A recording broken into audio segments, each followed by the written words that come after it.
ਸਨਮਾਨਯੋਗ ਗੁਰੂ ਨਿਵਾਜੇ ਸਾਧ ਸੰਗਤ ਜੀਓ, ਸਤਿਗੁਰੂ ਜੀ ਦੀ ਪਰਮ ਪਵਿੱਤਰ ਹਜ਼ੂਰੀ ਵਿੱਚ ਬੈਠ ਕੇ ਆਪ ਜੀ ਨੇ ਗੁਰਬਾਣੀ ਕੀਰਤਨ ਸਰਵਨ ਕੀਤਾ ਹੈ। ਆਓ ਹੁਣ ਆਪਣੀਆਂ ਮਨੋਬਿਰਤੀਆਂ ਗੁਰਮਤਿ ਦੀ ਵਿਚਾਰਧਾਰਾ ਨਾਲ ਜੋੜੀਏ। ਬੁੱਧਵਾਰ ਵਾਲੇ ਦਿਨ ਨਾਨਕਸ਼ਾਹੀ ਕੈਲੰਡਰ ਮੁਤਾਬਕ ਪੋਹ ਦਾ ਮਹੀਨਾ ਪ੍ਰਾਰੰਭ ਹੋਇਆ ਸੀ। ਇਸ ਲਈ ਅੱਜ ਆਪਾਂ ਇਹ ਪਾਵਨ ਸ਼ਬਦ ਜੋ 12 ਮਾਹ ਮਾਝ ਦੇ ਸਿਰਲੇਖ ਹੇਠਾਂ ਸ਼੍ਰੀ ਗੁਰੂ ਅਰਜਨ ਦੇਵ ਸਾਹਿਬ ਜੀ ਦਾ ਉਚਾਰਿਆ ਹੋਇਆ ਸ਼੍ਰੀ ਗੁਰੂ ਗ੍ਰੰਥ ਸਾਹਿਬ ਜੀ ਦੇ ਅੰਕ ਨੰਬਰ 135 ਤੇ ਦਰਜ ਹੈ, ਇਸ ਦੀ ਵਿਚਾਰ ਸਾਂਝੀ ਕਰਾਂਗੇ। ਆਪਾਂ ਜਦੋਂ 12 ਮਾਹਾਂ ਦੀ ਪ੍ਰਾਰੰਭਤਾ ਕੀਤੀ ਸੀ ਤੇ ਸ਼ੁਰੂ ਵਿੱਚ ਹੀ ਆਪਾਂ ਸਤਿਗੁਰੂ ਜੀ ਦੀ ਪਵਿੱਤਰ ਵਿਚਾਰਧਾਰਾ ਨੂੰ ਸਮਝਣ ਦੀ ਕੋਸ਼ਿਸ਼ ਕੀਤੀ ਸੀ, ਜਿਸ ਵਿੱਚ ਇਹ ਬਚਨ ਆਏ ਸਨ, ਕਿਰਤ ਕਰਮ ਕੇ ਵਿਛੜੇ ਕਰ ਕਿਰਪਾ ਮੇਲੋ ਰਾਮ।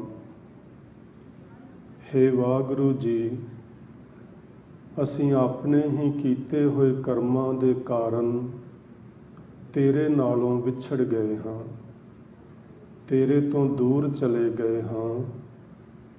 ਤੁਸੀਂ ਕਿਰਪਾ ਕਰਕੇ ਸਾਨੂੰ ਆਪਣੇ ਨਾਲ ਮਿਲਾ ਲਵੋ।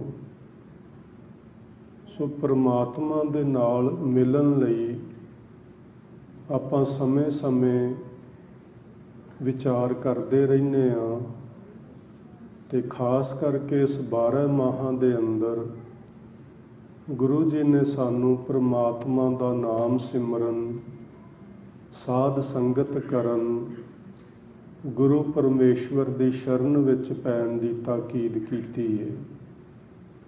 ਸੋ ਆਪਾਂ ਯਤਨ ਕਰੀਏ ਕਿ ਆਪਾਂ ਲਗਾਤਾਰ ਸਵੇਰੇ ਸ਼ਾਮ ਜਾਂ ਜਦੋਂ ਵੀ ਸਮਾਂ ਮਿਲੇ ਪਰਮਾਤਮਾ ਦੀ ਭਗਤੀ ਵਿੱਚ, ਪਰਮਾਤਮਾ ਦੀ ਬੰਦਗੀ ਵਿੱਚ ਬੈਠੀਏ, ਨਾਮ ਦਾ ਸਿਮਰਨ ਕਰੀਏ, ਗੁਰਬਾਣੀ ਨੂੰ ਵਿਚਾਰੀਏ, ਸਮਝੀਏ ਤੇ ਜਿਨ੍ਹਾਂ ਕਰਮਾਂ ਕਰਕੇ ਅਸੀਂ ਰੱਬ ਜੀ ਨਾਲੋਂ ਵਿਛੜੇ ਹਾਂ, ਉਹਨਾਂ ਕਰਮਾਂ ਨੂੰ ਵੀ ਸਮਝੀਏ ਕਿ ਅਸੀਂ ਆਖਰ ਕਿਉਂ ਵਿਛੜੇ ਹਾਂ ਤੇ ਫਿਰ ਹੁਣ ਸਾਡਾ ਮਿਲਾਪ ਕਿਵੇਂ ਹੋਵੇ। ਇਹਨਾਂ ਚੀਜ਼ਾਂ 'ਤੇ ਵਿਚਾਰ ਕਰਕੇ ਉਹ ਕਰਮ ਤਿਆਗ ਦਈਏ ਜਿਹੜੇ ਕਰਮ ਸਾਨੂੰ ਪਰਮਾਤਮਾ ਨਾਲੋਂ ਦੂਰ ਲਿਜਾਂਦੇ ਨੇ। ਉਹ ਕਰਮ ਜ਼ਿੰਦਗੀ ਵਿੱਚ ਕਮਾਈਏ ਜਿਹੜੇ ਕਰਮ ਸਾਨੂੰ ਪਰਮਾਤਮਾ ਦੇ ਨੇੜੇ ਲੈ ਜਾਂਦੇ ਨੇ। ਸੋ ਅੱਜ ਆਪਾਂ ਸ਼੍ਰੀ ਗੁਰੂ ਅਰਜਨ ਦੇਵ ਮਹਾਰਾਜ ਜੀ ਦਾ ਪਵਿੱਤਰ ਬਚਨ, ਜਿਸ ਵਿੱਚ ਉਹਨਾਂ ਨੇ ਪੋਖ ਤੁਖਾਰ ਨਾ ਵਿਆਪਈ ਕੰਠ ਮਿਲਿਆ ਹਰ ਨਾ ਤੋਂ ਸ਼ੁਰੂ ਕੀਤਾ ਹੈ। ਪੋਖ ਦਾ ਮਤਲਬ ਹੈ ਪੋਹ ਦੇ ਮਹੀਨੇ ਵਿੱਚ। ਤੁਖਾਰ ਨਾ ਵਿਆਪਈ, ਤੁਖਾਰ ਦਾ ਮਤਲਬ ਹੈ ਠੰਡ, ਕੱਕਰ, ਕੋਰਾ, ਬਰਫ਼ ਇਤਿਆਦਿਕ। ਉਹਨਾਂ ਮਨੁੱਖਾਂ ਨੂੰ ਨਹੀਂ ਵਿਆਪਦੀ ਇਹ ਠੰਡ, ਇਹ ਕੋਰਾਪਨ, ਜਿਨ੍ਹਾਂ ਦੇ ਕੰਠ ਨਾਲ ਵਾਹਿਗੁਰੂ ਜੀ ਦਾ ਮਿਲਾਪ ਹੋਇਆ ਹੈ। ਸੋ ਇੱਥੋਂ ਆਪਾਂ ਸ਼ੁਰੂ ਕਰਾਂਗੇ ਅੱਜ। ਇੱਕ ਵਾਰੀ ਤੁਸੀਂ ਥੋੜ੍ਹਾ ਜਿਹਾ ਧਿਆਨ ਦਿਓ ਸਾਰੇ ਸ਼ਬਦ ਦੇ ਅਖੀਰਲੇ ਅੱਖਰਾਂ ਵੱਲ, ਤੇ ਸਾਰੇ ਹੀ ਸ਼ਬਦ ਦੇ ਅੰਦਰ ਜਿਹੜੇ ਅਖੀਰਲੇ ਅੱਖਰ ਨੇ ਉਹ ਹਾਹੇ ਨੂੰ ਔਂਕੜ ਨਾਲ ਲਾਈਨਾਂ ਖਤਮ ਹੁੰਦੀਆਂ ਨੇ। ਇਹ ਸਾਰੇ ਹੀ ਸ਼ਬਦ ਇੱਕ ਵਚਨ ਦੇ ਲਿਖਾਇਕ ਹਨ ਅਤੇ ਇਹ ਜਿਹੜੀ ਔਂਕੜ ਲੱਗੀ ਹੋਈ ਏ ਇਹ ਉਚਾਰਨ ਨਾਲ ਸੰਬੰਧ ਨਹੀਂ ਰੱਖਦੀ। ਇਸ ਦੇ ਲਈ ਮੈਂ ਤੁਹਾਨੂੰ 2-3 ਪ੍ਰਮਾਣ ਦੇਣਾ ਚਾਹਾਂਗਾ ਕਿ ਇਹ ਗੱਲ ਮੈਂ ਕਿਉਂ ਆਖੀ ਏ ਕਿ ਇਹ ਔਂਕੜ ਉਚਾਰਨ ਦੇ ਨਾਲ ਸੰਬੰਧ ਨਹੀਂ ਰੱਖਦੀ। ਮੈਂ ਪਹਿਲਾਂ ਜਦੋਂ ਗੁਰਬਾਣੀ ਵਿਆਕਰਨ ਪੜ੍ਹੀ ਸੀ ਕਾਫੀ ਨੁਕਤੇ ਸਮਝੇ ਸਨ, ਫਿਰ ਵੀ ਕਈ ਵਾਰੀ ਮਨ ਵਿੱਚ ਆਉਂਦਾ ਹੈ ਕਿ ਕਿਤੇ ਅਸੀਂ ਗਲਤੀ ਤੇ ਨਾ ਹੋਈਏ, ਕਿਤੇ ਕੋਈ ਅਸੀਂ ਅਵੱਗਿਆ ਨਾ ਕਰਦੇ ਹੋਈਏ। ਤੇ ਫਿਰ ਇਹਦੇ ਲਈ ਮੈਂ 2 ਸਿਆਣੇ ਸੱਜਣਾ ਦਾ ਪਾਠ ਸੁਣਿਆ 12 ਮਾਹਾਂ ਦਾ। ਇੱਕ ਤੇ ਗਿਆਨੀ ਹਰਭਜਨ ਸਿੰਘ ਜੀ ਮਿਸ਼ਨਰੀ ਜੋ ਅਕਾਲ ਚਲਾਣਾ ਕਰ ਗਏ ਸਨ, 3-4 ਵਰ੍ਹੇ ਹੋਏ ਨੇ, ਤੇ ਇੱਕ ਗਿਆਨੀ ਜਗਤਾਰ ਸਿੰਘ ਜਾਚਕ। ਉਹਨਾਂ ਦੋਵਾਂ ਨੇ ਪਾਠ ਦੇ ਵਿੱਚ ਇਹ ਅਖੀਰਲੇ ਔਂਕੜ ਨਹੀਂ ਉਚਾਰਨ ਕੀਤੇ। ਉਹ ਦੋਵੇਂ ਹੀ ਸੱਜਣ ਪ੍ਰੋਫੈਸਰ ਸਾਹਿਬ ਸਿੰਘ ਜੀ ਕੋਲੋਂ ਪੜ੍ਹੇ ਸਨ। ਫਿਰ ਸਾਹਿਬ ਸਿੰਘ ਜੀ ਦਾ ਟੀਕਾ ਵੇਖਿਆ, ਉਹਨਾਂ ਨੇ ਵੀ ਔਂਕੜ ਤੋਂ ਬਿਨਾਂ ਹੀ ਉਚਾਰਨ ਕਰਨਾ ਦੱਸਿਆ ਹੋਇਆ ਹੈ। ਫਿਰ ਗਿਆਨੀ ਹਰਬੰਸ ਸਿੰਘ ਜੀ ਨੂੰ ਪੜ੍ਹਿਆ, ਉਹਨਾਂ ਨੇ ਉਚੇਚਾ ਲਿਖਿਆ ਹੋਇਆ ਹੈ ਕਿ ਇਹ ਪਿਛਲੇ ਔਂਕੜ ਜਿਹੜੇ ਨੇ ਇਹ ਨਹੀਂ ਬੁਲਾਉਣੇ, ਇਹ ਉਚਾਰਨ ਨਾਲ ਸੰਬੰਧ ਨਹੀਂ ਰੱਖਦੇ, ਇਹ ਇੱਕ ਵਚਨ ਪੁਲਿੰਗ ਦੇ ਲਿਖਾਇਕ ਹਨ। ਪਰ ਕਈ ਸ਼ਬਦ ਇਸਤਰੀ ਲਿੰਗ ਹੁੰਦੇ ਨੇ, ਉਹਨਾਂ ਦਾ ਜੋ ਮੂਲ ਰੂਪ ਹੁੰਦਾ ਹੈ ਉਹ ਔਂਕੜ ਸਹਿਤ ਹੁੰਦਾ ਹੈ ਜਿੱਥੋਂ ਉਹ ਸ਼ਬਦ ਆਏ ਹੁੰਦੇ ਨੇ, ਤੇ ਗੁਰੂ ਜੀ ਉਸ ਮੂਲ ਰੂਪ ਨੂੰ ਵੀ ਤਬਦੀਲ ਨਹੀਂ ਕਰਦੇ। ਸੋ ਇਹ ਗੱਲ ਤੁਸੀਂ ਧਿਆਨ ਵਿੱਚ ਰੱਖਣੀ।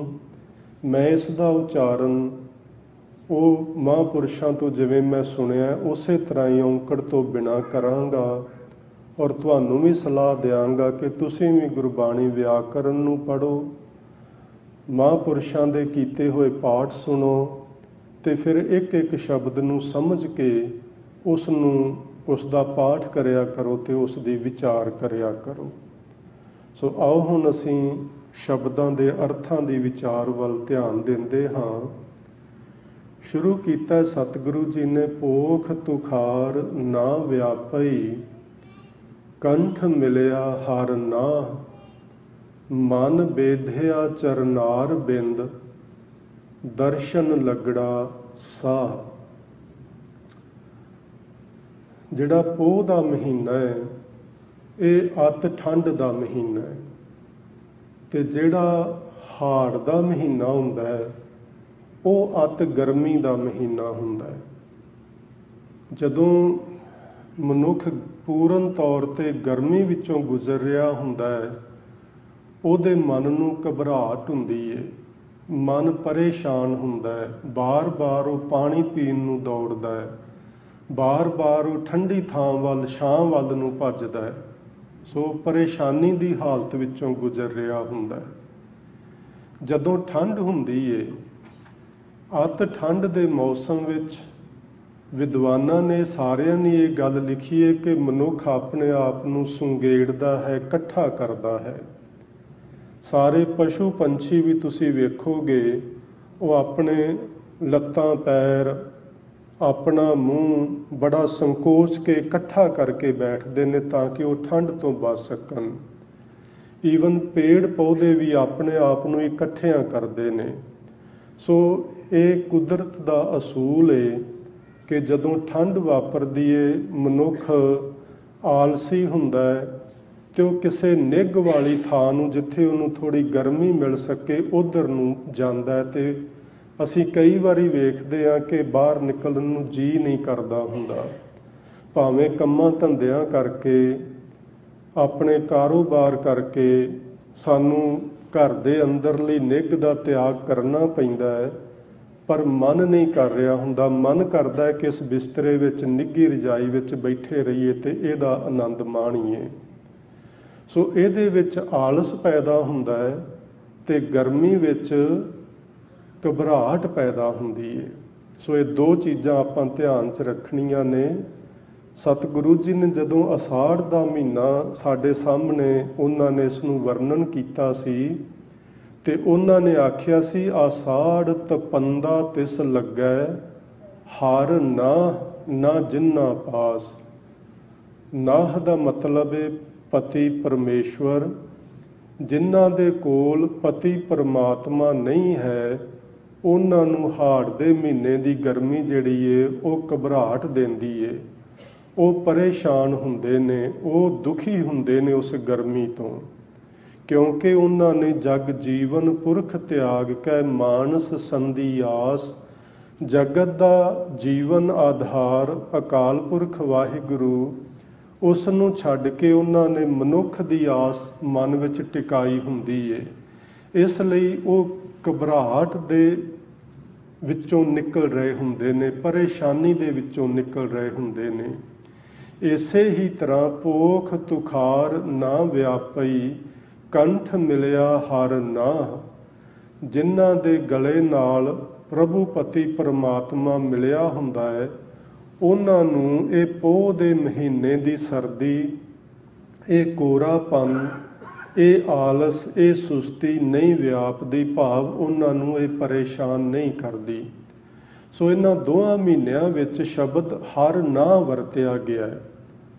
ਹਾੜ ਦੇ ਮਹੀਨੇ ਦੀ ਗਰਮੀ ਤਾਂ ਪਰੇਸ਼ਾਨ ਕਰਦੀ ਏ ਜੇ ਪਰਮਾਤਮਾ ਦੇ ਨਾਲ ਮਿਲਾਪ ਨਾ ਹੋਇਆ ਹੋਵੇ, ਤੇ ਪੋਹ ਦੇ ਮਹੀਨੇ ਦੀ ਠੰਡ ਤਾਂ ਨਹੀਂ ਵਿਆਪਦੀ ਜੇ ਵਾਹਿਗੁਰੂ ਜੀ ਦੇ ਨਾਲ ਮਿਲਾਪ ਹੋਇਆ ਹੋਵੇ। ਇਸ ਦਾ ਮਤਲਬ ਅਸੀਂ ਇਸ ਤਰ੍ਹਾਂ ਲੈ ਸਕਦੇ ਹਾਂ ਕਿ ਜੇ ਪੋਹ ਦੇ ਮਹੀਨੇ ਵਿੱਚ ਵੀ ਪਰਮਾਤਮਾ ਦੇ ਨਾਲ ਮਿਲਾਪ ਨਾ ਹੋਇਆ ਹੋਵੇ, ਤੇ ਫਿਰ ਪੋਹ ਦੇ ਮਹੀਨੇ ਦੀ ਇਹ ਠੰਡ, ਇਹ ਆਲਸਪੁਣਾ, ਇਹ ਸੁਸਤੀ ਵਿਆਪਦੀ ਹੈ। ਸੋ ਇੱਥੇ ਇੱਕ ਚੀਜ਼ ਅਸੀਂ ਹੋਰ ਸਮਝਣੀ ਹੈ, ਪੋਖ ਤੁਖਾਰ ਨਾ ਵਿਆਪਈ, ਕੰਠ ਮਿਲਿਆ ਹਰ ਨਾ। ਕੰਠ ਦਾ ਮਤਲਬ ਹੈ ਗਲਾ। ਜਿਨ੍ਹਾਂ ਦੇ ਗਲੇ ਨਾਲ ਵਾਹਿਗੁਰੂ ਜੀ ਮਿਲੇ ਹੁੰਦੇ ਨੇ, ਉਹਨਾਂ ਨੂੰ ਤੁਖਾਰ ਨਹੀਂ ਵਿਆਪਦੀ।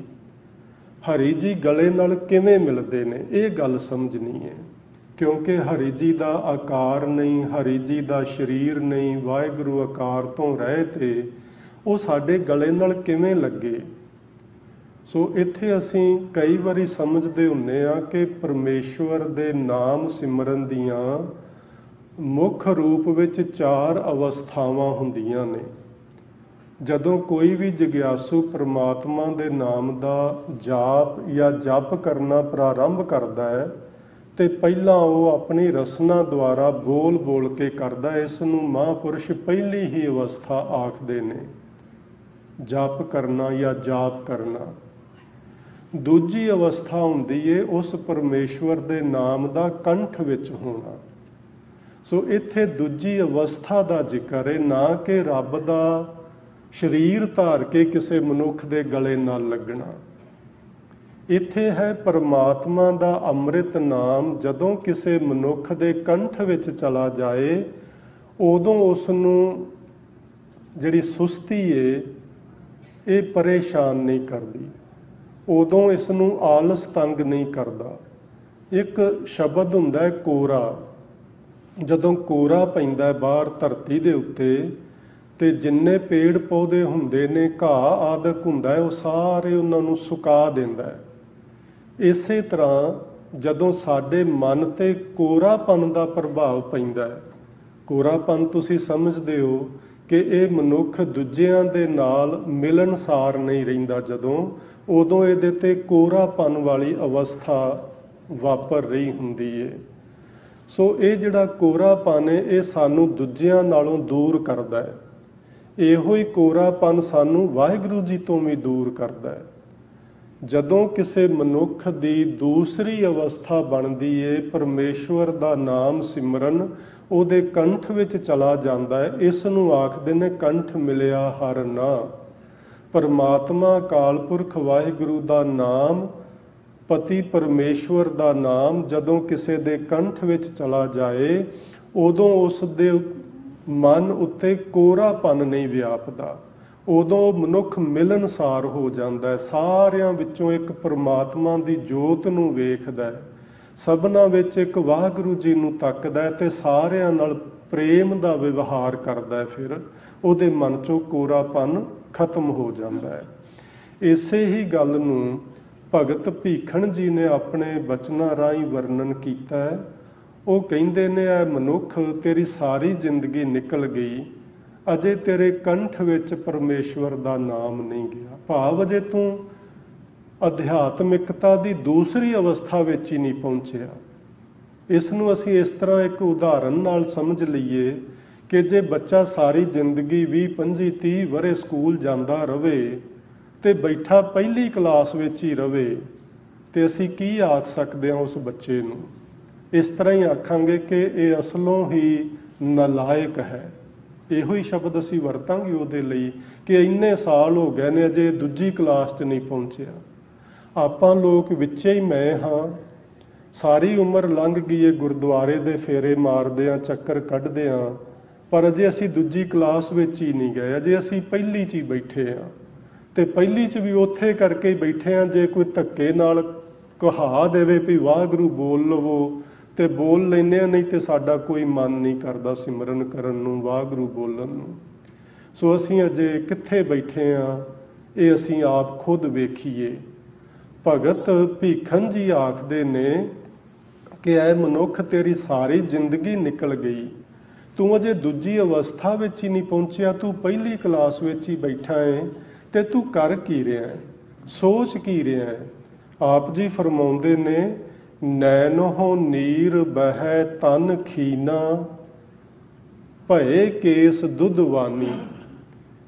ਹੁਣ ਬਜ਼ੁਰਗ ਅਵਸਥਾ ਜਦੋਂ ਆ ਜਾਂਦੀ ਹੈ, ਜਦੋਂ ਬੁਢੇਪਾ ਆ ਜਾਂਦਾ ਹੈ, ਅੱਖਾਂ ਵਿੱਚੋਂ ਪਾਣੀ ਬਹਿਣਾ ਸ਼ੁਰੂ ਹੋ ਜਾਂਦਾ ਹੈ, ਅੱਖਾਂ ਦੀ ਜੋਤ ਘਟ ਜਾਂਦੀ ਹੈ, ਹੁਣ ਦੂਰ ਤੱਕ ਨਜ਼ਰ ਨਹੀਂ ਆਉਂਦਾ। ਨੀਰ ਬਹਿ, ਪਾਣੀ ਬਹਿਣਾ ਸ਼ੁਰੂ ਹੋ ਜਾਂਦਾ ਹੈ। ਤਨ ਖੀਨਾ, ਖੀਨਾ ਤੋਂ ਭਾਵ ਕਮਜ਼ੋਰ ਹੋ ਜਾਣਾ, ਖੀਨ ਹੋ ਜਾਣਾ, ਸਰੀਰ ਕਮਜ਼ੋਰ ਹੋ ਗਿਆ। ਭਏ ਕੇਸ ਦੁੱਧਵਾਨੀ, ਕੇਸ ਜਿਹੜੇ ਨੇ ਦੁੱਧ ਵੰਨੇ ਹੋ ਗਏ ਨੇ, ਭਾਵ ਚਿੱਟੇ ਰੰਗ ਦੇ ਹੋ ਗਏ ਨੇ। ਰੂਧਾ ਕੰਠ, ਰੂਧਾ ਮੈਨੇ ਹੈ ਰੁਕਿਆ ਹੋਇਆ, ਜਿਹੜਾ ਕੰਠ ਹੈ ਨਾ ਗਲਾ, ਇਹ ਹੁਣ ਬਜ਼ੁਰਗ ਅਵਸਥਾ ਵਿੱਚ, ਬੁਢੇਪੇ ਵਿੱਚ ਕਫ ਆਦਿ ਕਾਰਨ ਗਲਾ ਰੁਕ ਜਾਂਦਾ ਹੈ। ਕਈ ਵਾਰੀ ਬੋਲਿਆ ਨਹੀਂ ਜਾਂਦਾ, ਫਿਰ ਬੰਦਾ ਉਹਨੂੰ ਕਫ ਨੂੰ ਅੰਦਰ ਲੰਘਾਉਣ ਦੀ ਕੋਸ਼ਿਸ਼ ਕਰਦਾ ਹੈ, ਸ਼ਬਦ ਬੋਲਣਾ ਚਾਹੁੰਦਾ ਹੈ ਪਰ ਬੋਲਿਆ ਨਹੀਂ ਜਾਂਦਾ। ਰੂਧਾ ਕੰਠ ਭਾਵ ਗਲਾ ਹੁਣ ਰੁਕ ਗਿਆ ਹੈ, ਸ਼ਬਦ ਨਹੀਂ ਉਚਰੈ, ਹੁਣ ਇਹ ਸ਼ਬਦ ਉਚਾਰਨ ਨਹੀਂ ਕਰ ਸਕਦਾ। ਅਬ ਕਿਆ ਕਰਾਂ ਪ੍ਰਾਨੀ, ਫਿਰ ਹੁਣ ਕੀ ਕਰੇਗਾ? ਹੁਣ ਤੂੰ ਕੀ ਕਰ ਰਿਹਾ ਹੈ? ਜੇ ਜਵਾਨੀ ਅਵਸਥਾ ਤੇਰੇ ਕੋਲ ਏ, ਸਮਾਂ ਏ ਕਿ ਤੂੰ ਵੇਖ ਸਕਦਾ ਹੈ, ਤੂੰ ਸੁਣ ਸਕਦਾ ਹੈ, ਤੂੰ ਚੱਲ ਸਕਦਾ ਹੈ, ਤੂੰ ਕਰ ਸਕਦਾ ਹੈ, ਤੇਰਾ ਕੰਠ ਸ਼ਬਦ ਉਚਾਰ ਸਕਦਾ ਹੈ, ਤੂੰ ਹੁਣ ਵਾਹਿਗੁਰੂ ਜੀ ਦੇ ਨਾਮ ਦਾ ਸਿਮਰਨ ਕਰਕੇ, ਜਪ ਕਰਕੇ ਉਸ ਜਪ ਦੀ ਦੂਸਰੀ ਅਵਸਥਾ ਵਿੱਚ ਵੀ ਨਹੀਂ ਪਹੁੰਚਿਆ, ਤੇ ਕਰ ਤੂੰ ਕੀ ਰਿਹਾ ਹੈ? ਸਾਰੀ ਜ਼ਿੰਦਗੀ ਤੂੰ ਕੀਤਾ ਹੀ ਕੀ ਹੈ? ਭਗਤ ਜੀ ਸਾਨੂੰ ਹਲੂਣਾ ਦੇਣਾ ਚਾਹੁੰਦੇ ਨੇ ਕਿ ਮਨੁੱਖ ਐਵੇਂ ਫੇਰੇ ਨਾ ਮਾਰੀ ਜਾ, ਕੁਝ ਕਰ। ਤੇ ਕਰਨ ਤੋਂ ਭਾਵੇਂ ਸਿਮਰਨ ਕਰ, ਵਾਹਿਗੁਰੂ ਜੀ ਦਾ ਨਾਮ ਜਪ। ਕੰਠ ਮਿਲਿਆ ਹਰ ਨਾ, ਇਸ ਨੂੰ ਆਖਦੇ ਨੇ ਜਦੋਂ ਮਨੁੱਖ ਦੇ ਉੱਤੇ ਦੂਜੀ ਅਵਸਥਾ ਵਾਪਰਦੀ ਹੈ ਨਾਮ ਸਿਮਰਨ ਦੀ, ਫਿਰ ਉਹਦੇ ਮਨ ਵਿੱਚੋਂ ਕੋਰਾਪਨ ਚਲਾ ਜਾਂਦਾ ਹੈ, ਆਲਸ ਚਲਾ ਜਾਂਦਾ ਹੈ, ਸੁਸਤੀ ਚਲੀ ਜਾਂਦੀ ਹੈ। ਉਹ ਸੁਚੇਤ ਹੋ ਕੇ ਹੁਣ ਪਰਮਾਤਮਾ ਦੇ ਨਾਮ ਦਾ ਸਿਮਰਨ ਕਰਦਾ ਹੈ। ਇਸ ਨੂੰ ਆਖਦੇ ਨੇ ਕੰਠ ਮਿਲਿਆ, ਰੱਬ ਜੀ ਗਲੇ ਨਾਲ ਮਿਲ ਗਏ। ਮਨ ਬੇਧਿਆ ਚਰਨਾਰ ਬਿੰਦ, ਦਰਸ਼ਨ ਲੱਗੜਾ ਸਾਹ। ਜਿਸ ਨੂੰ ਅਸੀਂ ਬਾਰ-ਬਾਰ ਯਾਦ ਕਰੀਏ, ਹਰ ਵਕਤ ਯਾਦ ਕਰੀਏ, ਫਿਰ ਮਨ ਵਿੱਚ ਇੱਕ ਤਾਂਘ ਪੈਦਾ ਹੁੰਦੀ ਏ, ਇੱਕ ਇੱਛਾ ਪੈਦਾ ਹੁੰਦੀ ਏ ਕਿ ਜਿਸ ਨੂੰ ਮੈਂ ਬਾਰ-ਬਾਰ ਯਾਦ ਕਰ ਰਿਹਾ ਉਸ ਨੂੰ ਮਿਲਾਂ, ਉਸ ਦਾ ਦਰਸ਼ਨ ਕਰਾਂ, ਉਸ ਨੂੰ ਵੇਖਾਂ, ਉਹਦੇ ਨਾਲ ਗੱਲਬਾਤ ਕਰਾਂ। ਇਹ ਤਾਂਘ ਮਨ ਵਿੱਚ ਪੈਦਾ ਹੁੰਦੀ ਏ।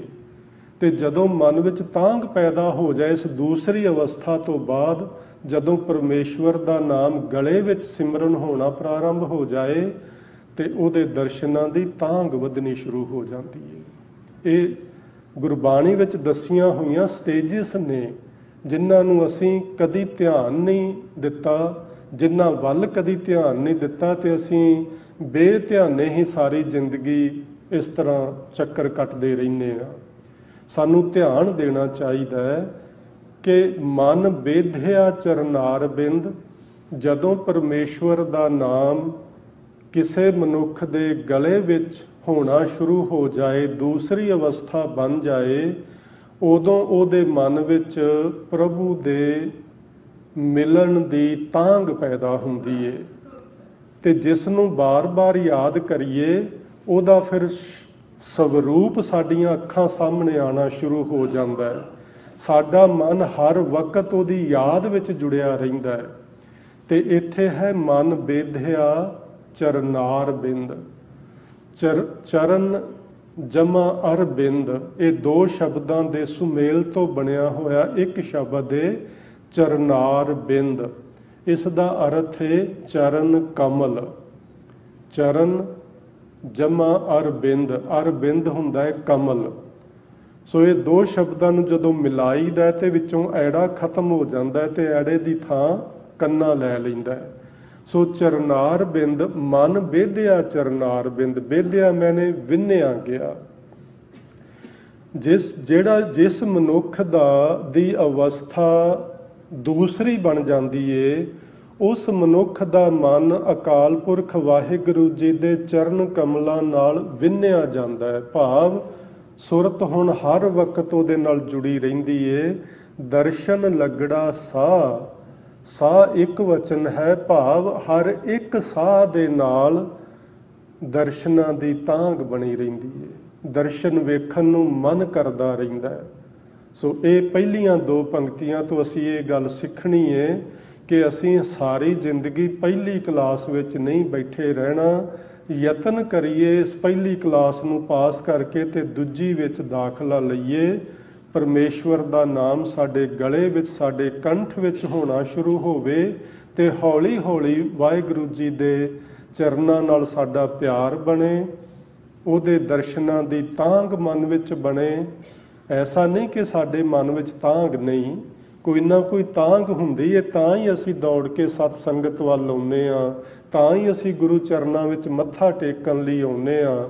ਕੋਈ ਤੇ ਅੰਦਰੋਂ ਖਿੱਚ ਪੈਂਦੀ ਏ, ਕੋਈ ਇਹਦੇ ਸ਼ੱਕ ਨਹੀਂ, ਪਰ ਇਸ ਤੋਂ ਅੱਗੇ ਵਧਣਾ ਹੈ। ਇੱਥੇ ਰੁਕਣਾ ਨਹੀਂ ਕਿ ਸਾਰੀ ਉਮਰ ਇੱਥੇ ਹੀ ਤੁਰੇ ਰਹੀਏ, ਇੰਨੀ ਕੁ ਖਿੱਚ ਪਵੇ ਤੇ ਐਤਵਾਰ ਨੂੰ ਮੱਥਾ ਟੇਕ ਕੇ ਚਲੇ ਜਾਈਏ ਤੇ ਫਿਰ ਕੋਈ ਗੱਲ ਨਹੀਂ, ਅਗਲੇ ਹਫ਼ਤੇ ਵੇਖਾਂਗੇ। ਇਹ ਨਹੀਂ ਹੋਣਾ ਚਾਹੀਦਾ। ਆਓ ਹੁਣ ਅਸੀਂ ਅਗਲਾ ਬੰਦ ਸਮਝਦੇ ਹਾਂ। ਓਟ ਗੋਵਿੰਦ ਗੋਪਾਲ ਰਾਏ ਸੇਵਾ ਸੁਆਮੀ ਲਾ ਦਾ ਮਤਲਬ ਹੈ ਲਾਭ। ਓਟ ਮੈਨੇ ਆਸਰਾ, ਗੋਵਿੰਦ ਇਹ ਵੀ ਦੋ ਸ਼ਬਦਾਂ ਦੇ ਸੁਮੇਲ ਤੋਂ ਬਣਿਆ। ਗੋ ਜਮਾ ਵਿੰਦ, ਗੋ ਮੈਨੇ ਹੁੰਦਾ ਇੰਦਰੀਆਂ, ਵਿੰਦ ਮੈਨੇ ਹੁੰਦਾ ਜਾਣਨਾ। ਉਹ ਅਕਾਲ ਪੁਰਖ ਵਾਹਿਗੁਰੂ ਜਿਸ ਨੂੰ ਕਰਮ ਇੰਦਰੀਆਂ ਦੁਆਰਾ ਨਹੀਂ ਜਾਣਿਆ ਜਾਂਦਾ, ਨਹੀਂ ਵੇਖਿਆ ਜਾਂਦਾ। ਇਹਨਾਂ ਅੱਖਾਂ ਨਾਲ ਅਸੀਂ ਰੱਬ ਨੂੰ ਨਹੀਂ ਵੇਖ ਸਕਦੇ, ਪਰ ਇੱਕ ਉਹ ਅੱਖਾਂ ਨੇ, ਉਹ ਸਾਡੇ ਗਿਆਨ ਇੰਦਰੇ ਨੇ ਜਿਨ੍ਹਾਂ ਦੇ ਨਾਲ ਪਰਮੇਸ਼ਵਰ ਨੂੰ ਜਾਣਿਆ ਜਾ ਸਕਦਾ ਹੈ, ਜਿਨ੍ਹਾਂ ਦੇ ਨਾਲ ਪਰਮੇਸ਼ਵਰ ਨੂੰ ਥੋੜ੍ਹਾ ਬਹੁਤ ਸਮਝਿਆ ਜਾ ਸਕਦਾ ਹੈ। ਜਿਨ੍ਹਾਂ ਗਿਆਨ ਇੰਦਰੀਆਂ ਦੇ ਨਾਲ ਅਸੀਂ ਇਹ ਗੱਲ ਸਮਝ ਸਕਦੇ ਹਾਂ ਕਿ ਸਾਨੂੰ ਕੋਈ ਜਨਮ ਦੇਣ ਵਾਲਾ ਵੀ ਹੈ, ਸਾਨੂੰ ਕੋਈ ਪਾਲਣ ਵਾਲਾ ਵੀ ਹੈ, ਕਿਸੇ ਦੇ ਸਹਾਰੇ ਸਾਡੇ ਸਰੀਰ ਵਿੱਚ ਪ੍ਰਾਣ ਵੀ ਚੱਲ ਰਹੇ ਨੇ, ਕਿਸੇ ਦੇ ਆਸਰੇ ਸਾਡੇ ਦਿਲ ਦੀ ਧੜਕਣ ਬਰਕਰਾਰ ਹੈ। ਇਹ ਸਾਰੀਆਂ ਚੀਜ਼ਾਂ ਸਮਝੀਆਂ ਜਾ ਸਕਦੀਆਂ ਨੇ ਤੇ ਇਹਨਾਂ ਦੇ ਪਿੱਛੇ ਕੋਈ ਵੱਡੀ ਹਸਤੀ, ਕੋਈ ਤਾਕਤ ਕੰਮ ਕਰਦੀ ਏ। ਇਹ ਐਵੇਂ ਹੀ ਬਿਨਾਂ ਮਤਲਬ ਤੋਂ ਸਭ ਕੁਝ ਨਹੀਂ ਹੋ ਰਿਹਾ। ਸੋ ਉਸ ਨੂੰ ਆਖਦੇ ਨੇ ਗੋਵਿੰਦ, ਜਿਸ ਨੂੰ ਆਪਣੇ ਗਿਆਨ ਇੰਦਰੀਆਂ ਦੁਆਰਾ ਜਾਣਿਆ ਜਾਂਦਾ ਹੋਵੇ। ਇਹਦਾ ਦੂਸਰਾ ਅਰਥ ਵਿਦਵਾਨ ਕਰਦੇ ਨੇ, ਜਿਹੜਾ ਸਭਨਾਂ ਦੀ ਜਾਣਨਹਾਰ ਹੈ, ਅਕਾਲ ਪੁਰਖ ਵਾਹਿਗੁਰੂ। ਸੋ ਓਟ ਗੋਵਿੰਦ ਉਸ ਅਕਾਲ ਪੁਰਖ ਵਾਹਿਗੁਰੂ ਜੀ ਦਾ ਆਸਰਾ, ਉਹ ਜੀਵ ਰੂਪ ਇਸਤਰੀ ਪ੍ਰਾਪਤ ਕਰਦੀ ਏ ਜਿਹਦੇ ਮਨ ਵਿੱਚ ਉਹਦੇ ਚਰਨਾਂ ਦਾ ਪਿਆਰ ਬਣ ਗਿਆ, ਉਹਦੇ ਦਰਸ਼ਨਾਂ ਦੀ ਤਾਂਘ ਬਣ ਗਈ ਏ ਤੇ ਸਿਮਰਨ ਕਰਦਿਆਂ ਉਹਦੀ ਅਧਿਆਤਮਿਕ ਅਵਸਥਾ ਦੂਜੇ ਨੰਬਰ ਤੇ ਪਹੁੰਚ ਗਈ ਏ। ਉਹ ਹੁਣ ਅਕਾਲ ਪੁਰਖ ਵਾਹਿਗੁਰੂ ਜੀ ਦਾ ਆਸਰਾ ਤੱਕਦੀ ਏ। ਗੋਪਾਲ ਦਾ ਅਰਥ ਵੀ ਇਹ ਧਰਤੀ ਦੇ ਜੀਵਾਂ ਦੀ ਪਾਲਣਾ ਕਰਨ ਵਾਲਾ। ਰਾਏ ਦਾ ਅਰਥ ਹੁੰਦਾ ਹੈ ਰਾਜਾ, ਸੇਵਾ ਸੁਆਮੀ ਲਾ। ਉਹ ਹੁਣ ਆਪਣੇ ਅਕਾਲ ਪੁਰਖ ਵਾਹਿਗੁਰੂ ਜੀ ਦਾ ਆਸਰਾ ਲੈ ਕੇ ਇਸ ਮਨੁੱਖਤਾ ਦੀ ਸੇਵਾ, ਜਿਹਦੇ ਵਿੱਚ ਸੁਆਮੀ ਬੈਠਾ ਹੋਇਆ ਹੈ, ਇਸ ਮਨੁੱਖਤਾ ਦੀ ਸੇਵਾ ਕਰਕੇ ਸੇਵਾ ਦਾ ਲਾਭ ਖੱਟਦੀ ਏ, ਸੇਵਾ ਦਾ ਬੈਨੀਫਿਟ ਹਾਸਲ ਕਰਦੀ ਏ। ਉਹ ਜੀਵ ਇਸਤਰੀ ਜਿਹਦੀ ਅਵਸਥਾ ਦੂਜੀ ਬਣੀ ਤੇ ਜਿਹਦੇ ਮਨ ਵਿੱਚ ਪਰਮਾਤਮਾ ਦੇ ਪਵਿੱਤਰ ਚਰਨ ਕਮਲ ਵਸ ਗਏ ਤੇ ਜਿਹਦਾ ਹੁਣ ਹਰ ਇੱਕ ਸਾਹ ਵਾਹਿਗੁਰੂ ਜੀ ਦੇ ਦਰਸ਼ਨਾਂ ਲਈ ਲੱਗਾ ਰਹਿੰਦਾ ਹੈ। ਉਹ ਹੁਣ ਮਨੁੱਖਤਾ ਦੀ ਸੇਵਾ, ਜੀਵਾਂ ਦੀ ਸੇਵਾ, ਪੇੜ ਪੌਦਿਆਂ ਦੀ ਸੇਵਾ, ਕੁਦਰਤ ਦੀ ਸੇਵਾ ਵਿੱਚ ਲੱਗ ਕੇ ਉਹ ਇਸ ਤਰ੍ਹਾਂ ਸਮਝਦੀ ਏ ਕਿ ਇਹ ਸੇਵਾ ਮੈਂ ਆਪਣੇ ਮਾਲਕ ਸੁਆਮੀ ਦੀ ਕਰ ਰਹੀ ਹਾਂ, ਇਸ ਦਾ ਉਹ ਲਾਭ ਪ੍ਰਾਪਤ ਕਰਦੀ ਏ। ਫਿਰ ਵਿਖਿਆ ਪੋਹ ਨਾ ਸਕਈ ਮਿਲ ਸਾਧੂ ਗੁਣ ਗਾਹ। ਗਾਹ ਦਾ ਮਤਲਬ ਏ ਅਵਗਾਹਨ। ਅਵਗਾਹਨ ਦਾ ਮਤਲਬ ਹੁੰਦਾ ਹੈ ਵਿਚਾਰ ਕਰਨਾ, ਤੇ ਪ੍ਰੋਫੈਸਰ ਸਾਹਿਬ ਸਿੰਘ ਇਸ ਨੂੰ ਲਿਖਦੇ ਨੇ ਡੂੰਘੀ ਚੁੱਭੀ ਲਾਉਣਾ। ਜਿਵੇਂ ਅਸੀਂ ਪਾਣੀ ਵਿੱਚ, ਸਮੁੰਦਰ ਵਿੱਚ ਡੂੰਘੀ ਚੁੱਭੀ ਲਾ ਕੇ ਉਹਦੇ ਵਿੱਚੋਂ ਹੀਰੇ ਰਤਨ ਜਵਾਹਰ ਕੀਮਤੀ ਵਸਤੂਆਂ ਕੱਢਦੇ ਹਾਂ, ਇਸੇ ਤਰ੍ਹਾਂ ਗੁਰੂ ਦੇ ਸ਼ਬਦ ਵਿੱਚ ਡੂੰਘੀ ਚੁੱਭੀ ਲਗਾ ਕੇ, ਭਾਵ ਉਹਦੀ ਗਹਿਰਾਈ ਤੱਕ ਜਾ ਕੇ, ਜਿੱਥੋਂ ਤੱਕ ਆਪਾਂ ਜਾ ਸਕਦੇ ਹਾਂ ਉੱਥੋਂ ਤੱਕ ਜਾ ਕੇ ਉਸ ਦੀ ਵਿਚਾਰ ਕਰਨਾ, ਸਮਝਣਾ ਤੇ ਜੀਵਨ ਵਿੱਚ ਅਪਣਾਉਣਾ, ਇਸ ਨੂੰ ਅਵਗਾਹਨ ਕਰਨਾ ਆਖਦੇ ਨੇ। ਸੋ ਇੱਥੇ ਸ਼ਬਦ ਹੈ ਗਾਹ। ਗਾਹ ਦੇ ਅਰਥ ਹੁੰਦੇ ਨੇ ਅਵਗਾਹਨ ਕਰਨਾ। ਅਵਗਾਹਨ ਦਾ ਅਰਥ ਹੁੰਦਾ ਡੂੰਘੀ ਵਿਚਾਰ ਕਰਨਾ। ਉਹ ਜੀਵ ਰੂਪ ਇਸਤਰੀ ਗੁਰੂ ਨੂੰ ਮਿਲ ਕੇ ਅਕਾਲ ਪੁਰਖ ਵਾਹਿਗੁਰੂ ਜੀ ਦੇ ਗੁਣਾਂ ਦੀ ਡੂੰਘੀ ਵਿਚਾਰ ਕਰਦੀ ਏ। ਇਸ ਲਈ ਉਸ ਨੂੰ ਹੁਣ ਵਿਖਿਆ ਪੋਹ ਨਾ ਸਕਈ। ਵਿਖਿਆ ਦਾ ਅਰਥ ਹੈ ਜ਼ਹਿਰ। ਜ਼ਹਿਰ ਦਾ ਅਰਥ ਹੈ ਰੱਬ ਨਾਲੋਂ ਟੁੱਟ ਕੇ ਦੂਜੀਆਂ ਚੀਜ਼ਾਂ ਦੇ ਸਵਾਦਾਂ ਵਿੱਚ ਪੈ ਜਾਣਾ, ਜ਼ਹਿਰ ਖਾਣ ਦੇ ਤੁੱਲ ਹੈ। ਔਰ ਇਸ ਦਾ ਅਰਥ ਵਿਦਵਾਨ ਕਰਦੇ ਨੇ ਮਾਇਆ। ਰੱਬ ਨਾਲੋਂ ਟੁੱਟ ਕੇ ਹਰ ਚੀਜ਼ ਜੋ ਸਾਡੇ ਮਨ ਤੇ ਵਾਪਰਦੀ ਏ ਉਸ ਨੂੰ ਮਾਇਆ ਆਖਦੇ ਨੇ। ਫਿਰ ਉਹ ਜੀਵ ਰੂਪ ਇਸਤਰੀ ਸਾਧੂ ਗੁਰੂ ਨੂੰ ਮਿਲ ਕੇ ਵਾਹਿਗੁਰੂ ਜੀ ਦੇ ਗੁਣਾਂ ਦੀ ਡੂੰਘੀ ਵਿਚਾਰ ਕਰਦੀ ਏ, ਜਿਸ ਦਾ ਸਦਕਾ ਉਹਦੇ ਉੱਤੇ ਮਾਇਆ ਦਾ ਪ੍ਰਭਾਵ ਨਹੀਂ ਪੈਂਦਾ। ਹੁਣ ਇਸ ਦੂਸਰੇ ਬੰਦ ਵਿੱਚ ਸਤਿਗੁਰੂ ਸਾਨੂੰ ਆਖਦੇ ਨੇ ਉਸ ਅਕਾਲ ਪੁਰਖ ਵਾਹਿਗੁਰੂ ਜੀ ਦੀ ਓਟ ਹਾਸਲ ਕਰੋ, ਉਸ ਵਾਹਿਗੁਰੂ ਜੀ ਦੀ ਸ਼ਰਨ ਵਿੱਚ ਆਓ।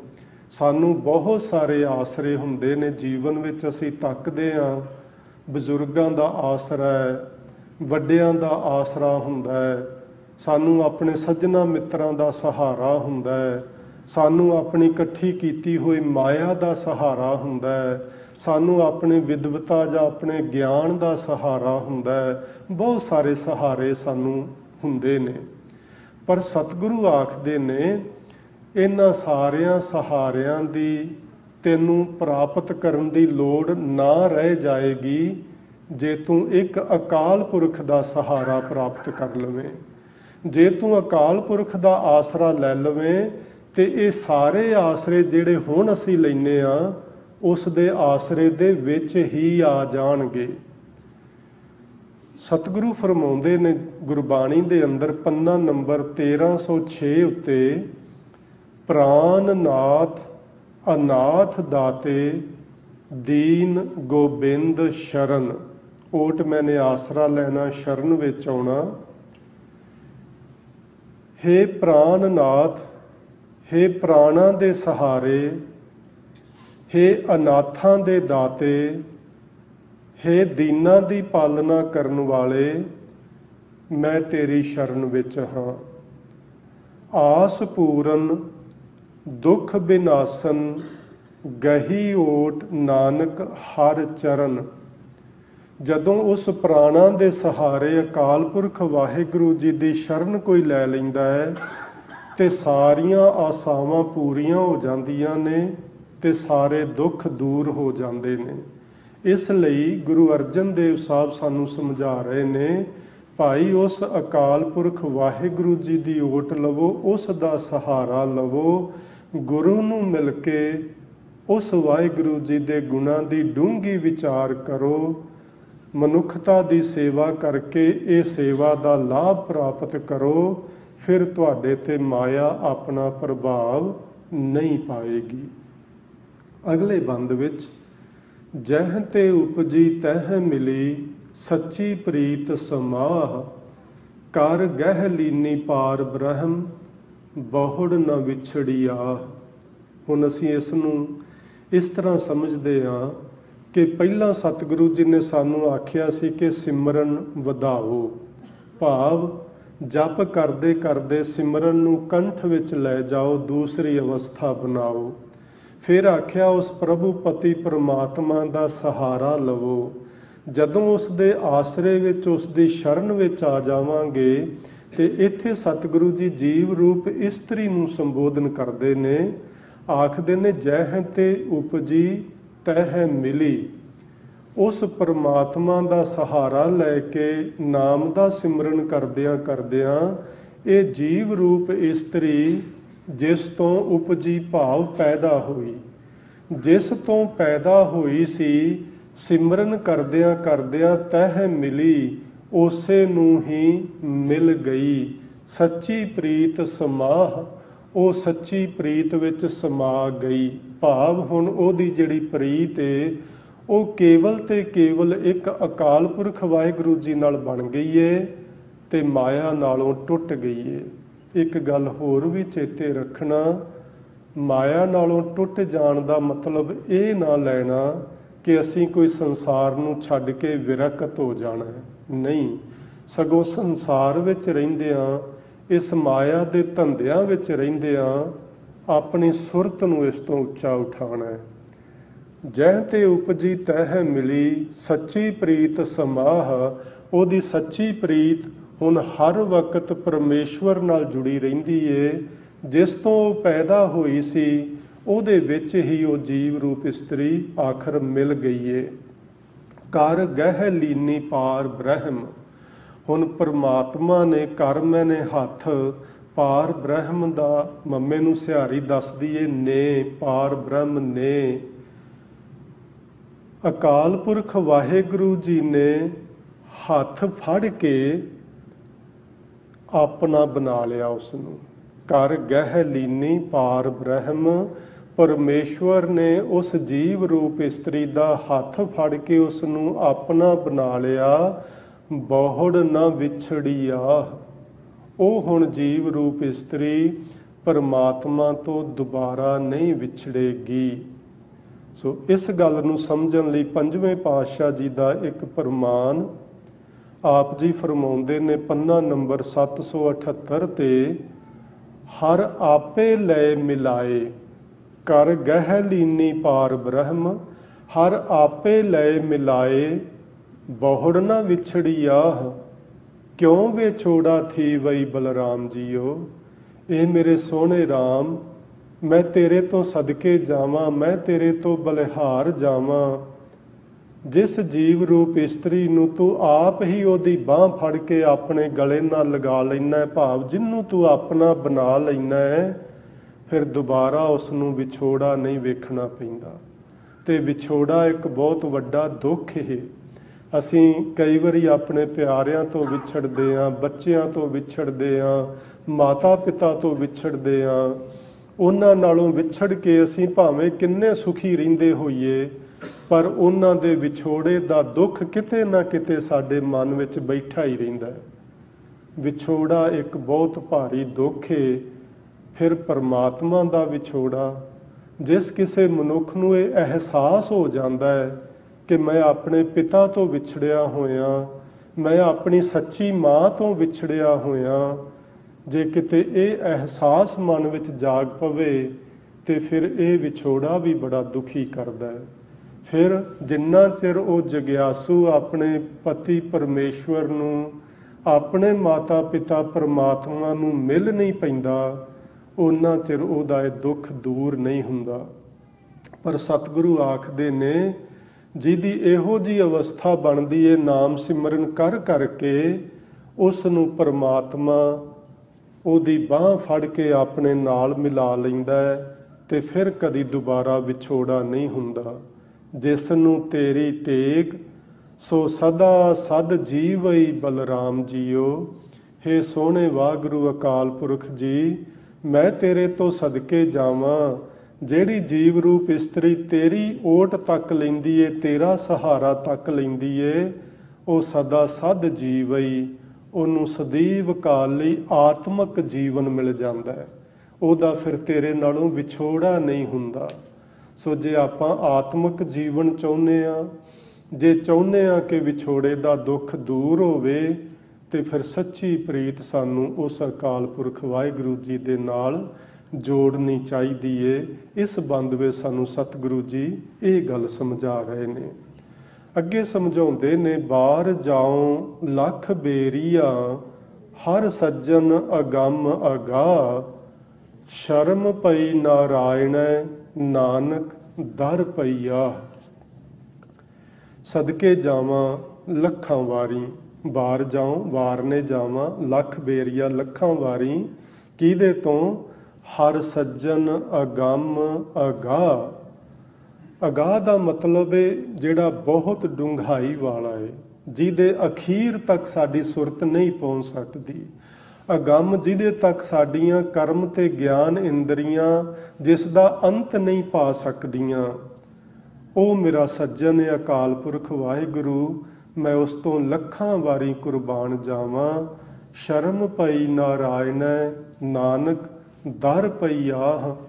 जिहड़ी जीव रूप इस्तरी उस वाहिगुरू जी दे दर ते आ जांदी है, ते उस अगम ते अगाह सज्जन अकाल पुरख वाहिगुरू जी तो कुर्बान जांदी है, सदके जांदी है। नारायण परमात्मा नूं शर्म पई, उस दी लाज रखनी पैंदी है। असीं कई वारी सोचदे हां कि ये बंदा साडे दर ते आया ते खाली ना जाए। ये साडे सबना दे मन विच हुंदी है कि कोई साडे तो किसी ने कोई चीज़ मंगी है ते असीं उहदी लोड़ जरूर पूरी करिए, पर जे साडे विच लोड़ पूरी करन दी समर्था होवे तां। वाहिगुरू जी सर्ब कला समर्थ ने, वो साडियां सारियां लोड़ां पूरियां कर सकते ने। जिहड़ी जीव रूप जग्यासू इस्तरी उस वाहिगुरू दे दर ते आ डिगदी है, वाहिगुरू आखर उस दी लाज रखदा है। सो इहदा मतलब ये है, सतगुरु आखदे ने नारायण साध संग नारायण। नारायण दा अर्थ है नर जमा आयन, नर मनुख, आयन आयन दा अर्थ हुंदा है घर। सबना मनुखां विच निवास रखण वाला अकाल पुरख वाहिगुरू, उस नूं नारायण आखदे ने। सो नर दा अर्थ पानी भी हुंदा है, आयन दा अर्थ घर हुंदा है, जिस दा घर पानी विच भी है ते आकाश विच भी है ते धरती ते भी है। जिहड़ा सारियां मनुखां विच अपना निवास रखदा है, उस नूं नारायण आखदे ने। उस नारायण नूं नारायण साध संग नारायण, उस अकाल पुरख वाहिगुरू नूं साध संगत विच बह के बार बार याद करो।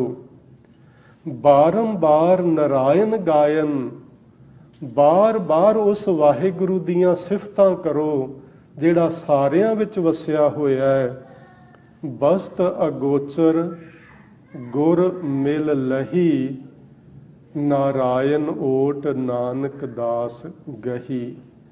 दास नानक ने उस अकाल पुरख वाहिगुरू जी की ओट लईए, जिसनों नारायण आखदे ने, जिसनों आखदे ने सारियां जीवां विच समाया होया है। बस्त अगोचर गुर मिल लही। गुरु नूं मिल के ਇਹ ਇੱਕ ਅਗੋਚਰ ਤਿੰਨ ਸ਼ਬਦਾਂ ਦੇ ਸੁਮੇਲ ਤੋਂ ਬਣਦਾ। ਐੜਾ ਜਮਾ ਗੋ ਜਮਾ ਚਰ। ਅਗੋਚਰ ਜੋ ਸਾਡੇ ਮਨ ਇੰਦਰੀਆਂ ਕਰਮ ਇੰਦਰੀਆਂ ਦੀ ਪਕੜ ਤੋਂ ਪਰੇ ਹੈ, ਅਗੋਚਰ ਹੈ, ਇਹਨਾਂ ਦੇ ਗੋਚਰਾ ਨਹੀਂ ਹੈ। ਸੋ ਉਸ ਅਗੋਚਰ ਵਸਤੂ ਨੂੰ ਪ੍ਰਾਪਤ ਕਰ ਲਿਆ। ਉਹ ਅਗੋਚਰ ਵਸਤੂ ਹੈ ਪਰਮਾਤਮਾ। ਉਸ ਪਰਮਾਤਮਾ ਦੀ ਪ੍ਰਾਪਤੀ ਹੋ ਗਈ। ਗੁਰੂ ਨੂੰ ਮਿਲ ਕੇ ਸਾਧ ਸੰਗਤ ਵਿੱਚ ਮਿਲ ਕੇ ਨਾਰਾਇਣ ਦੀ ਸਿਫਤ ਕੀਤਿਆਂ। ਜਦੋਂ ਕੋਈ ਮਨੁੱਖ ਉਸ ਅਕਾਲ ਪੁਰਖ ਵਾਹਿਗੁਰੂ ਜੀ ਦੇ ਦਰ ਤੇ ਪੈ ਕੇ ਉਸ ਪਰਮਾਤਮਾ ਦੀ ਸਿਫਤ ਸਲਾਹ ਕਰਦਾ ਹੈ ਤੇ ਪਰਮਾਤਮਾ ਫਿਰ ਉਸ ਦੀ ਇੱਜ਼ਤ ਤੇ ਲਾਜ ਹਰ ਹਾਲਤ ਵਿੱਚ ਰੱਖਦਾ ਹੈ। ਇਹ ਪਰਮਾਤਮਾ ਦਾ ਮੁੱਢ ਕਦੀਮਾਂ ਦਾ ਸੁਭਾਅ ਹੈ। ਸਤਿਗੁਰੂ ਆਖਦੇ ਨੇ ਹਰ ਜੁਗ ਜੁਗ ਭਗਤ ਉਪਾਇਆ, ਪੈਜ ਰੱਖਦਾ ਆਇਆ RAM ਰਾਜੇ। ਉਹ ਅਕਾਲ ਪੁਰਖ ਵਾਹਿਗੁਰੂ ਜੋ ਸਾਰਿਆਂ ਵਿੱਚ ਰਮਿਆ ਹੋਇਆ ਹੈ, ਜੋ ਸਭਨਾਂ ਨੂੰ ਦਾਤਾਂ ਦੇਣ ਵਾਲਾ ਹੈ, ਉਹ ਜੁਗਾਂ ਜੁਗੰਤਰਾਂ ਤੋਂ ਆਪਣੇ ਪਿਆਰਿਆਂ ਦੀ ਇੱਜ਼ਤ ਤੇ ਪੱਤ ਰੱਖਦਾ ਆ ਰਿਹਾ ਹੈ। ਸੋ ਇਸ ਬੰਦ ਵਿੱਚ ਸਤਿਗੁਰੂ ਜੀ ਨੇ ਸਾਨੂੰ ਇਹ ਗੱਲ ਸਮਝਾਈ ਏ ਕਿ ਸਾਨੂੰ ਉਸ ਅਕਾਲ ਪੁਰਖ ਵਾਹਿਗੁਰੂ ਜੀ ਦੀ ਸ਼ਰਨ ਵਿੱਚ ਪੈ ਕੇ ਉਸ ਤੋਂ ਬਾਰ-ਬਾਰ ਸਦਕੇ ਤੇ ਕੁਰਬਾਨ ਜਾਣਾ ਚਾਹੀਦਾ ਹੈ। ਇਸ ਤਰ੍ਹਾਂ ਕਰਨ ਨਾਲ ਉਹ ਅਕਾਲ ਪੁਰਖ ਵਾਹਿਗੁਰੂ ਸਾਡੀ ਇੱਜ਼ਤ ਤੇ ਪੱਤ ਜ਼ਰੂਰ ਰੱਖੇਗਾ। ਤੇ ਅਖੀਰਲੀ ਪੰਕਤੀ ਵਿੱਚ ਸਤਿਗੁਰੂ ਫਰਮਾਉਂਦੇ ਨੇ, ਪੋਖ ਸੁਹੰਦਾ ਸਰਬ ਸੁਖ, ਜਿਸ ਬਖਸ਼ੇ ਵੇ ਪਰਵਾਹ। ਵੇ ਪਰਵਾਹ ਇੱਥੇ ਅਕਾਲ ਪੁਰਖ ਵਾਹਿਗੁਰੂ ਲਈ ਸ਼ਬਦ ਵਰਤਿਆ ਗਿਆ ਹੈ।